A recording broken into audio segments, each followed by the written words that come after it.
Magandang hapon. Mabibilis na balita kasabay ng uwian, hapunan at pahinga.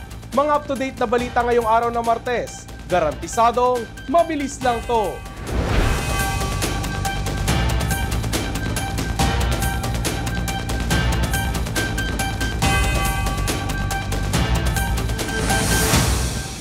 Mga headlines ng mabibilis na balita, heto na!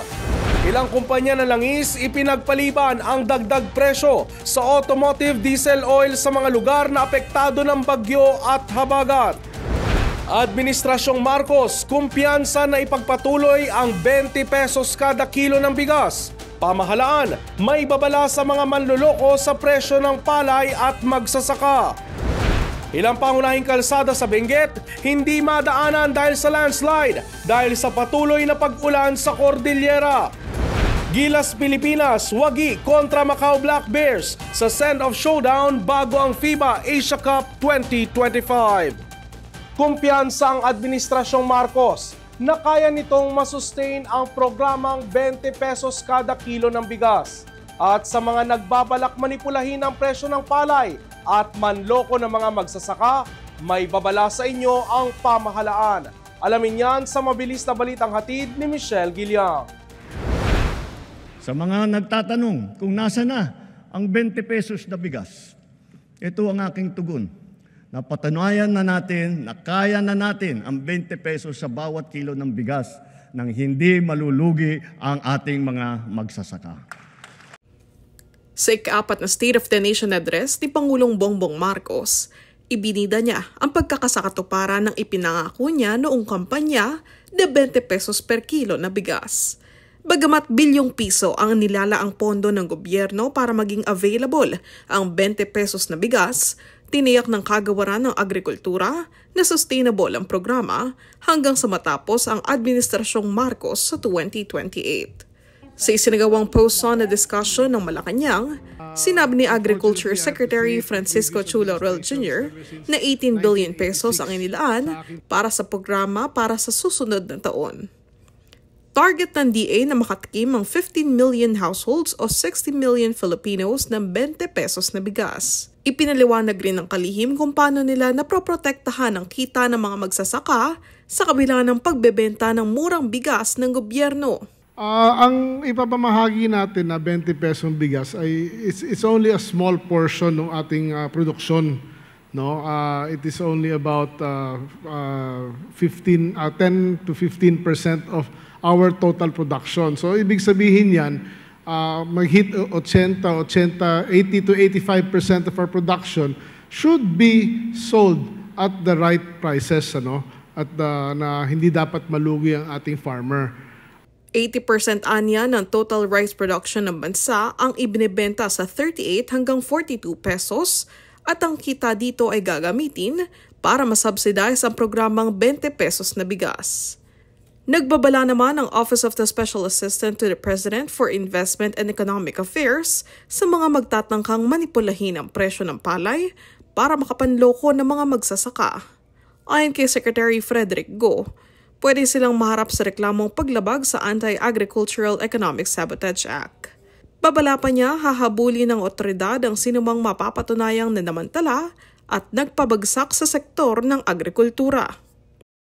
Siyempre po, everyday, araw-araw, hinahabol po ng Department of Agriculture, hinahabol po ng Bureau of Customs, hinahabol po ng BIR, ang mga iba-ibang mga illegal na negosyo or mga taong nagpapasok ng mga produkto na wala sa tamang proseso, walang tamang permits.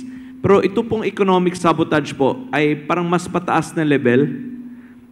Pwede po natin habulin ang mga economic saboteurs for criminal acts. Sa ngayon, sumusuporta ang pamahalaan sa mga magsasaka sa pamamagitan ng probisyon ng farm machinery na magagamit para maging mabilis ang kanilang rice production.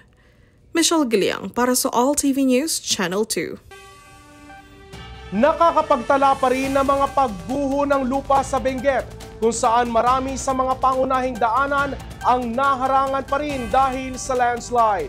Nagpapatuloy din ang mga pag-ulan sa Cordillera Administrative Region.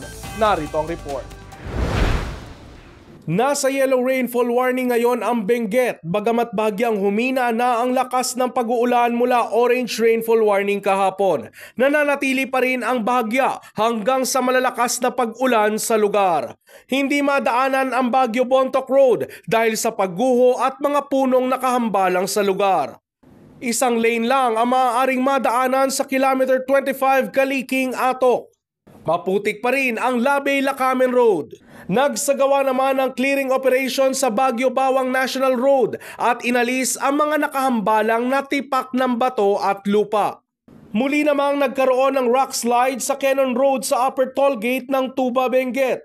Sarado rin ang kilometer 45 at kilometer 49 sa Atok dahil sa patuloy na pagguho ng mga lupa. Samantala sa rapid damage assessment ng Baguio City Public Information Office, isang tao naman ang kumpirmadong nasawi habang isa ang nawawala. Sa kabuuan, dahil sa sama ng panahon, aabot na sa 34 ang bilang ng mga nasawi sa buong bansa ayon sa tala ng NDRRMC. Habang nasa 50,000 pamilya naman ang pansamantalang nanunuluyan ngayon sa mga evacuation center. Ipinagpaliban ng ilang kumpanya ng langis ang pagpapatupad ng dagdag presyo sa diesel sa mga lugar na apektado ng bagyo at habagat. Sa abiso ng Petron, ipinagpaliban ang dagdag presyo sa La Union, Ilocos Sur, Pampanga at ilang bahagi sa Pangasinan, kasama ang Basista, San Carlos, Calasiao, Malasique, Mangatarem, Mangaldan at Umingan. Magpapatupad naman ng price freeze sa diesel ang Caltex sa ilang bahagi ng Pampanga, kasama ang Apalit, San Simon, Minalin at Florida Blanca. Gayon din sa La Union, sa San Fernando, Bacnotan, San Juan at Naguilian. Habang ipinagpaliban din ng Sea Oil ang dagdag presyo ng diesel sa Region 1 at 2. Sinuspende naman ng Jetty Petroleum ang dagdag presyo sa petrolyo sa Pangasinan, Pampanga, Bataan, NCR, Cavite, Rizal, Bulacan, Oriental Mindoro at Negros Occidental.